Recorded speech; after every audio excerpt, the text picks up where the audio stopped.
사실 욥과 친구들의 논쟁이 굉장히 지루합니다. 굉장히 긴 이야기를 별거 아닌 이야기로 볼 수 있는데 반복되는 이야기를 굉장히 길게 논쟁하면서 지금까지 왔고요. 27장부터는요. 욥의 독백입니다. 욥이 혼잣말처럼 이렇게 하게 됩니다. 그런데 이 독백이 굉장히 깁니다. 27장, 28장, 31장까지 이어지거든요. 혼잣말을 굉장히 오래 하고 많은 말을 하게 되는 겁니다. 혼잣말이 길어진다는 거, 이게 좋은 상황일까요? 나쁜 상황일까요? 여러분들 혼잣말 많이 해본 적 있으세요? 웃는 분들은 좀 경험이 있으세요? 저는 대부분의 남편들이 요게 좀 무섭대요. 아내가 설거지하면서 하는 혼잣말이 좀 무섭대요. 설거지 소리가 굉장히 크고 뭐라고 하는데 분명히 내 얘기 같은데 들리지는 않고 굉장히 좀 불편하다고 합니다. 뭔가 만족스럽지 못하고 정서적으로 안정되지 못할 때 우리는 혼잣말 할 때가 많아요. 남편이 딱 앞에 불만스러워요. 불편해요. 그럼 그 앞에서 딱 말할 수도 있지만 보통 우리가 또 그렇게 하기 좀 쉽지 않잖아요. 그렇죠? 돌아서서 진짜 좀 이렇게 하라니까 하면서 우리는 혼잣말처럼 사실은 많이 하게 됩니다. 만족스럽지 못할 때죠. 욥의 상황이 그렇다는 거 짐작해 볼 수 있습니다. 왜 이렇게 혼잣말이 길지? 힘들다는 거예요. 욥이 너무 어렵다는 겁니다. 이 독백을 오늘을 성경에서는요 1절에서는 뭐라고 성격을 규정하냐면 풍자라고 해요. 풍자. 사실 우리가 풍자라는 말 어른들은 많이들 알고 계시죠. 그래서 풍자를 한번 사전을 찾아봤습니다. 인터넷으로 풍자 쳤더니 어이구 깜짝이야. 예, 사람이 이렇게 막 나오는데 이게 덩치 크신 분이 계속 나오더라고요. 그래서 이거 말고 사전 풍자 했더니 풍자라는 본 뜻이 이제 다른 것들을 보면서 비꼬면서 이제 공격하는 것이라고 이제 나옵니다. 그래서 풍자를 우리가 개그에 활용을 많이 하잖아요. 정치가 이렇다, 사회가 이렇다 뭐 하면서 풍자를 많이 하죠. 오늘 본문은 욥의 독백이기는 하지만 사실은 친구들에게 항의하고 비꼬고 동의 못하겠다라고 그런 뜻으로 하고 있는 말들입니다. 그런 내용들로 채워져 있습니다. 그러니까 욥은 지금도 여전히 친구들의 수많은 얘기를 들으면서 고개를 젓고 있다는 거죠. 아니, 동의할 수 없어. 나를 그렇게 공격하는데 동의할 수 없다라고 이야기를 합니다. 자, 욥의 말은 분명히 독백이에요. 그런데 독백이 자기 혼잣말이기도 하지만 어떤 목적을 가지고 있다라고 했죠. 무슨 목적? 들으라는 듯이 하는 목적들을 가지고 있을 때가 있습니다. 네. 저도 어렴풋이 이 느낌을 좀 알고 있거든요. 들으라는 듯이 뭐 혼잣말 하고 막 이런 거. 저는 아내가 저한테 그런 말 하진 않아요. 아내가 성품이 좋기 때문에 예, 여기서 혼잣말 하시는 분들 성품을 제가 이상하게 만들어 버렸는데 예, 제 아내는 한 번 내가 못 들었나? 아무튼 한 번도 들은 적이 없어요. 뭘 하면서 아우 저 인간은 진짜 왜 이런 거야? 이런 얘기를 한 번도 들은 적이 없습니다. 사실은. 그런데 이 느낌을 제가 좀 알 것 같아요. 왜냐하면 제가 어릴 적에 부모님들이 다 이제 노가다 하러 나가셨잖아요. 어른들이. 그래서 다 밖에서 일하러 나가셨어요. 그러다 보니까 제가 낮에도 할머니 손에 컸습니다. 할머니와 식사하고 할머니 손에서 크면서 같이 놀고 그렇게 자랐는데 밤에 잘 때도 저는 동생과 할머니와 함께 잤습니다. 그래서 같이 자고 있는데 할머니의 취미 중에 취미가 하나 있어요. 그게 뭐냐면 막걸리 드시기였어요. 막걸리. 그 심부름 늘 제가 했거든요. 제철아 막걸리 한 병 사와라. 그러면 제가 가서 사다 드리면 할머니 늘 김치랑 막걸리를 드셨던 기억이 나요. 그러면 조금 한 병을 드시고 나면 조금 취하시는지 저녁이 되면 이렇게 주무세요. 그러면 주무시면 할머니가 그냥 조용히 주무시는 게 아니라 뭐라고 계속 말씀을 하세요. 뭐라고 계속 말씀하시는데 가만히 들어보면 반복되는 레파토리가 있어요. 그게 뭐냐면 제철아 나는 우약고 나는 우약고 이렇게 계속 반복을 하시는 거예요. 그러니까 제철아라고 했잖아요. 그러니까 저는 저를 부른 줄 알고 할머니 왜? 할머니 왜? 그러면 그때는 할머니 왜라고 안 했겠죠. 할매 왜라고 했겠죠. 물론 그때는 그렇게 하면은 아니라는 거예요. 아니라는 거. 그러면서 또 돌아 누워서 똑같이 말씀하세요. 제철아 나는 우약고 나는 우약고 이렇게 하신다는 거죠. 저는 그때 그 혼잣말이 너무 싫었어요. 할머니가 뭐가 불편한지는 모르겠는데 왜 굳이 내 이름을 불러가면서 그런 이야기를 하시는지 불편했고요. 무시하자니 내 이름이 자꾸 나오니까 그것도 힘들었습니다. 그래서 좀 어려웠던 기억과 감정이 있습니다. 근데 지금 생각해 보면 그 할머니가 좀 이해가 돼요. 사실은 삶의 무게가 있었겠죠. 그러니까 다른 말로 풀 수는 없고 그냥 사랑하는 손주 이름 불러가면서 내가 어떻게 살아야 될까? 나는 어떻게 할까? 뭔가 있었을 거예요. 사실은 지금에서야 좀 더 깊이 느끼는 거지만 저희 아버지가 유복자시거든요. 아버지가 뱃속에 있을 때 할아버지가 돌아가셨고 그 긴 세월을 할머니 혼자 자녀들을 키우면서 살아오셨습니다. 그러니까 그 짐이 얼마나 사실 무거웠겠습니까? 지금 욥의 독백이 그래요. 혼잣말이 그렇습니다. 친구들에게 하는 말 같은데 혼잣말이고 조금 애매합니다. 그런데 친구들에게 들으라는 듯이 하는 것 같아요. 꼭. 근데 또 한편으로 보면은 그게 아니에요. 무슨 의미가 있냐면 자기 스스로에게 말을 하는 겁니다. 자기 스스로 의지를 다지는 거예요. 너무 힘든데 내 스스로 의지를 다지면서 좀 이겨보자 그런 뜻으로 혼잣말을 하고 있습니다. 욥도 3절에 자기 감정이 좀 이상하다는 걸 얘기하고 있거든요. 제가 3절의 말씀 한번 읽어 드릴게요. 나의 호흡이 아직 내 속에 완전히 있고 하나님의 숨결이 아직 내 코에 있느니라 라고 얘기를 하고 있습니다. 이 말을 정리를 하면요. 무슨 말이냐면 할머님이 아까 술이 취해서 하는 말 같다 그랬잖아요. 근데 지금 생각해보면 술 취해서 하는 말 아니에요. 그냥 힘들어서 하는 말이거든요. 욥도 똑같아요. 나의 호흡이 이런 표현을 쓰고 있거든요. 무슨 말이냐면 나 정신 멀쩡해. 나 멀쩡하게 지금 하는 말이야. 내가 그리고 믿음을 가지고 확신 있게 하는 말인데 친구들아 나는 죄가 없어. 나는 잘못한 게 없어. 내 죄를 자꾸 얘기하지 말고 하나님 앞에 회개하라고 자꾸 얘기하지 마. 내가 너무 힘들다. 그렇게 스스로 얘기하면서 자기 믿음을 지키는 거예요. 무너지지 않고 싶어서. 무슨 말씀인지 아시겠죠? 안 무너지고 싶어서 그렇게 지키기 위해서 혼잣말을 하고 있습니다. 근데 욥이 이렇게 말을 한 이유가 있어요. 자기의 가치를 지키고 싶었어요. 성도로서, 내가 신자로서, 내가 무너지지 않기 위해서 이렇게 말을 하고 있는 겁니다. 한 번은 사회학자들이 모여서요, 사람의 가치를, 그러니까 사람의 어떤 가치를 결정하는 세 가지를 한번 정리해 봤다고 합니다. 그 세 가지가 뭐였냐면 첫 번째는요, 소유였다고 해요. 소유.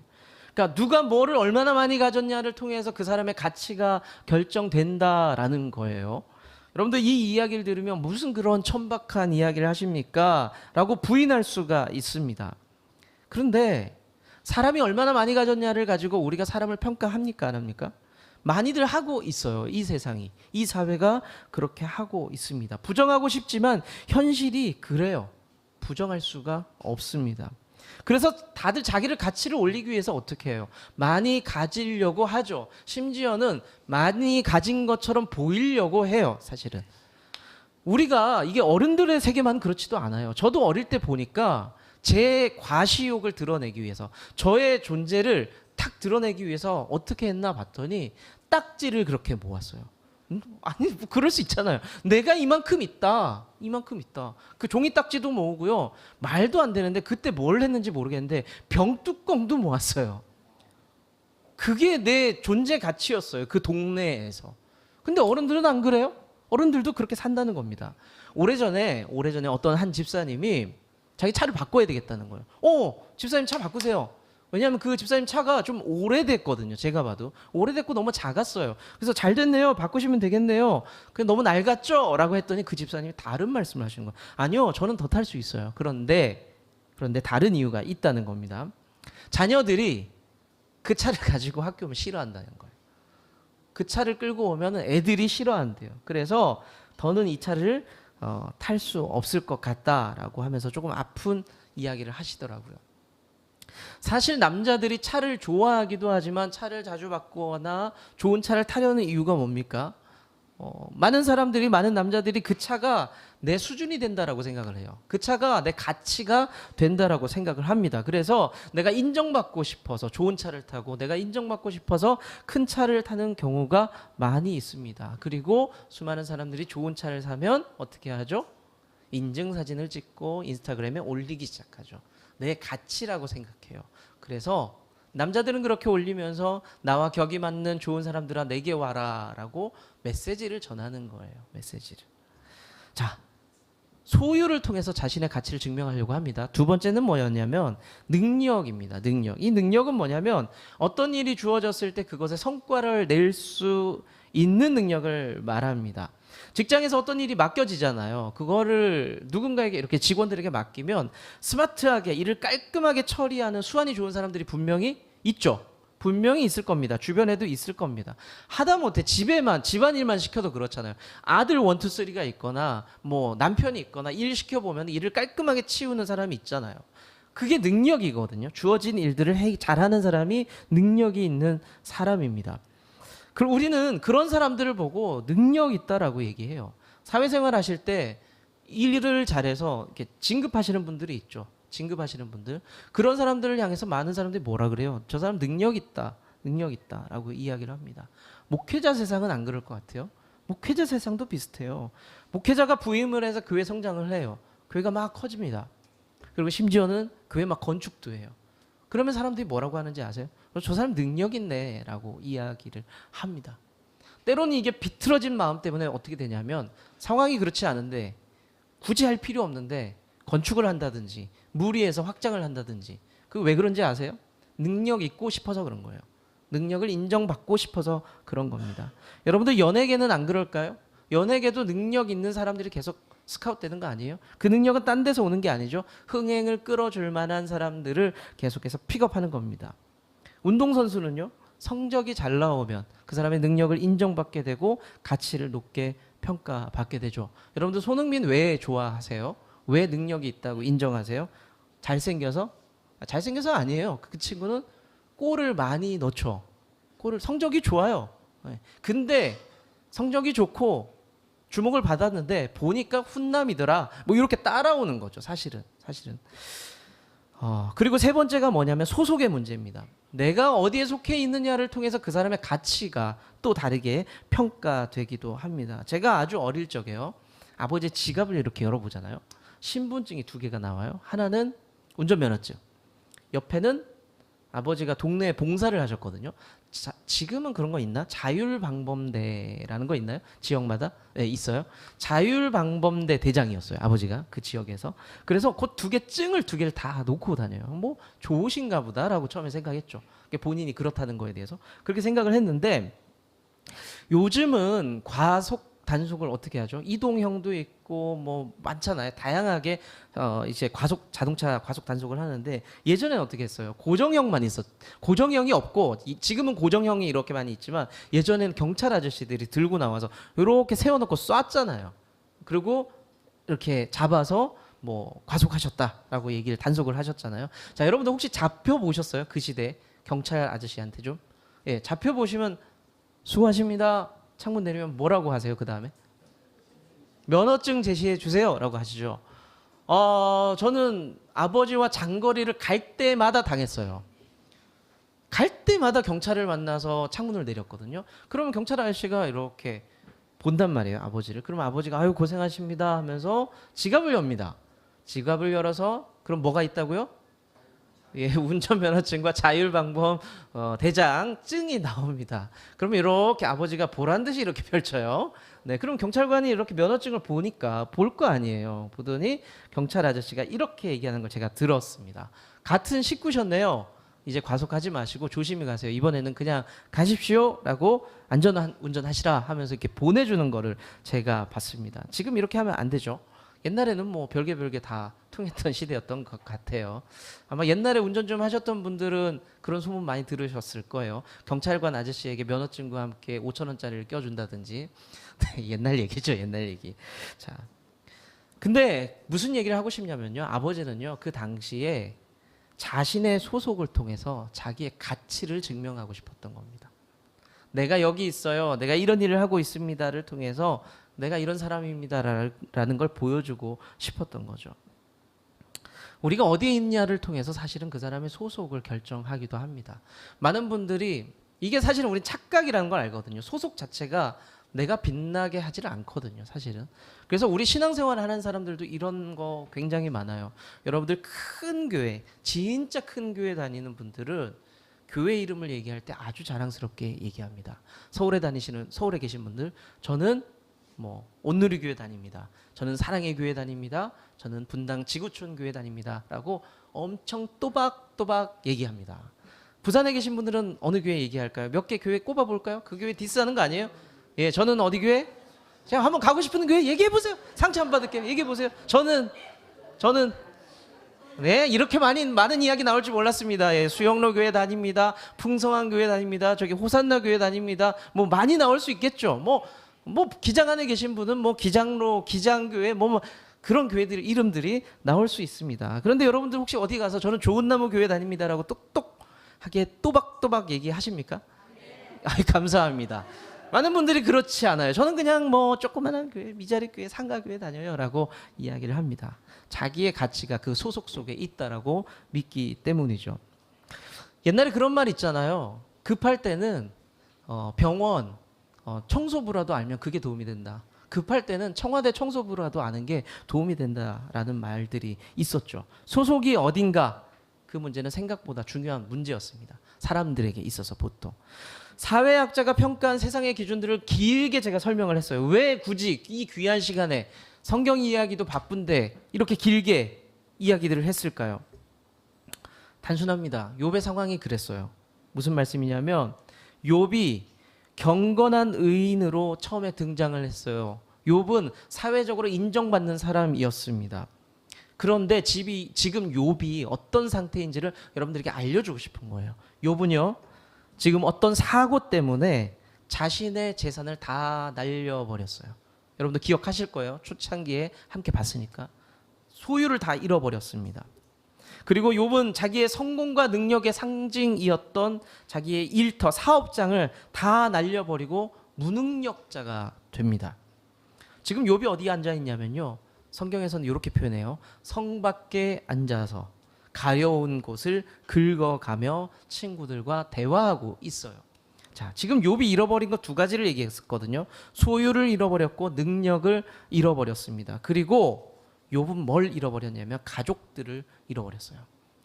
자녀들을 실제로 잃었고요. 아내가 남편을 비난하기 시작합니다. 가족을 잃어버린 겁니다. 그리고 또 하나, 자기가 살고 있던 성, 마을에서 쫓겨납니다. 예전엔 인정받았거든요. 존경받았거든요. 그런데 그곳에서 쫓겨나게 돼요. 욥은 뭘 잃어버렸을까요? 소속을 잃어버렸어요. 제가 아까 사회학자들이 그 사람의 가치를 인정하기 위해서, 인정받기 위해서 애쓰는 그 세 가지 말씀을 드렸잖아요. 그 세 가지를 욥은 다 잃어버립니다.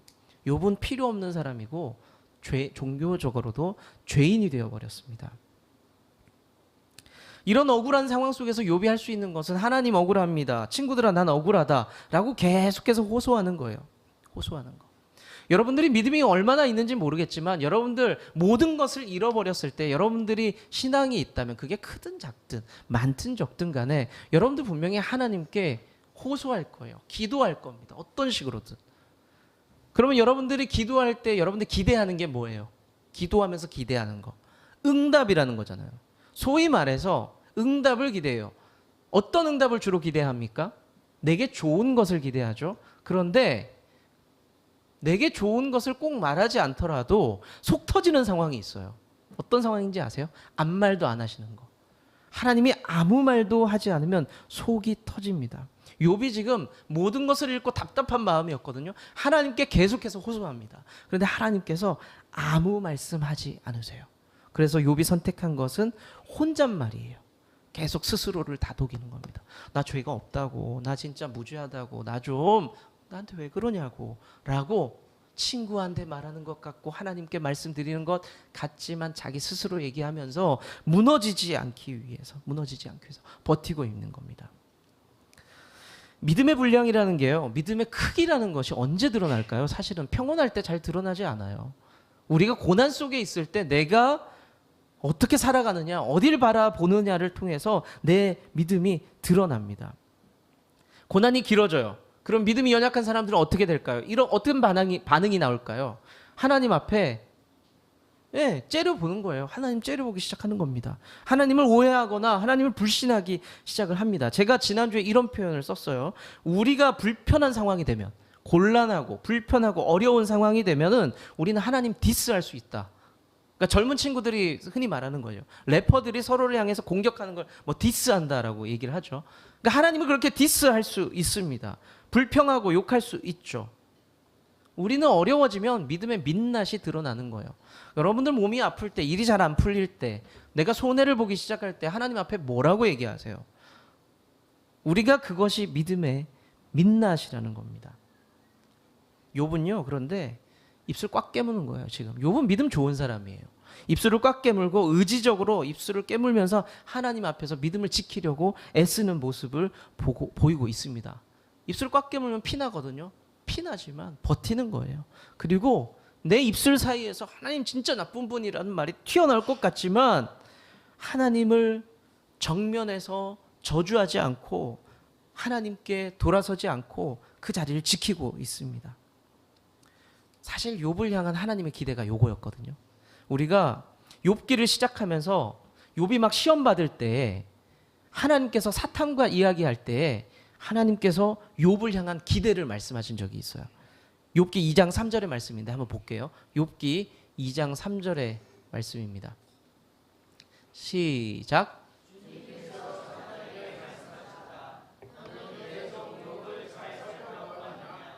이 세상에 그 사람만큼 흠이 없고 정직한 사람, 그렇게 하나님을 경외하고 악을 멀리하는 사람이 없다. 한 페이지 더 넘겨주세요.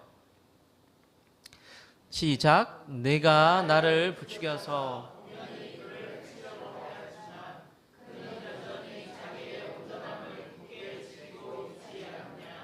여기 보이세요? 마지막에 그는 여전히 자신의 온전함을 지켰다라고 온전함을 지켰다라고 표현하고 있습니다. 하나님께서 욥에게 원하셨던 게 뭐냐면 그가 평상시나 어려울 때나 똑같이 온전함을 지키기를 원하셨어요.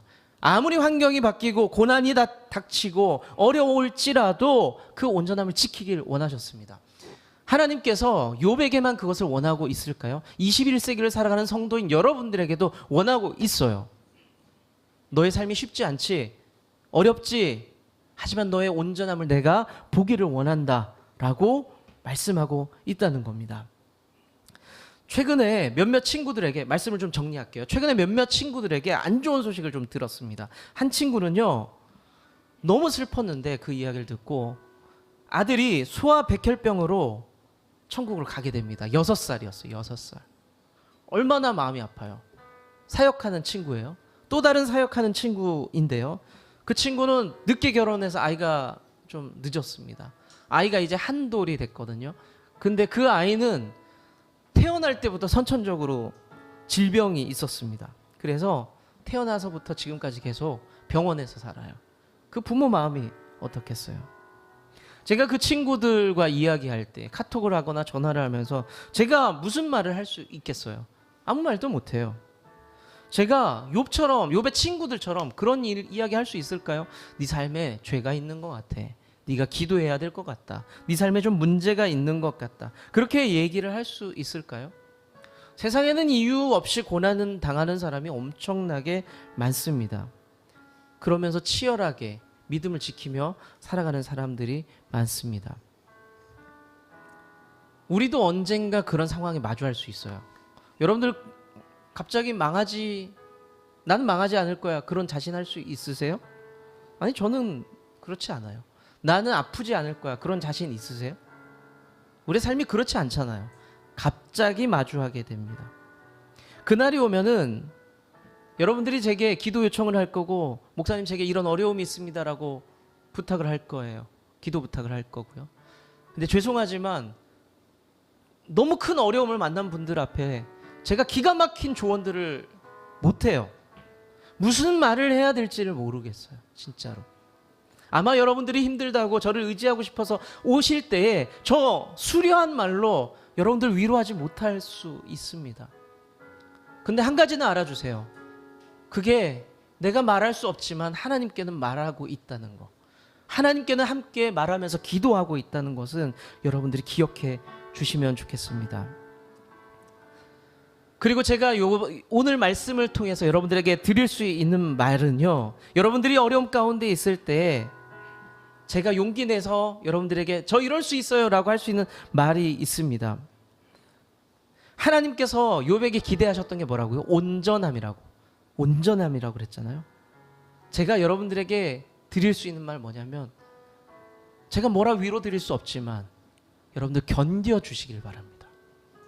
힘들고 어렵지만 그 자리를 지키면서 견뎌 주시기를 부탁드립니다. 우리가 고난당할 때요, 주변에 믿음 좋다는 사람들이 수많은 말들을 할 수 있어요. 더 기도해야 된다. 우리가 문제가 있어서 이런 일들이 생기는 거다. 봉사했냐, 헌신했냐, 여러 가지 이야기들을 욥의 친구들처럼 할 수가 있고요. 우리가 그 이야기들을 들으면서 현혹될 수도 있고 죄책감에 빠질 수도 있습니다. 여러분들, 그런 것에 끌려다니다 보면은 시선을 계속 뺏기게 돼요. 그 말하는 사람한테 시선을 뺏기게 되고 내가 다른 것들을 막 파헤치기 시작해요. 여러분들, 삶에 어려움이 올 때 그런 것들에 시선 뺏기지 마세요. 우리 시선이 하나님 앞에 고정되어야 됩니다. 내가 어려울수록 하나님께 시선이 고정되어져야 합니다. 하나님께 도움을 구하면서 또 하나님이 무슨 일을 하실까 하나님을 기대하면서 우리는 그 고난을 견디면서 아프지만 그렇게 이겨내야 한다고 저는 믿습니다. 사랑하는 성도 여러분, 그리고 제 삶이 결국에는 사탄이 아니라 하나님을 웃게 만들 수 있는 그런 저와 여러분들 될 수 있기를 축원합니다.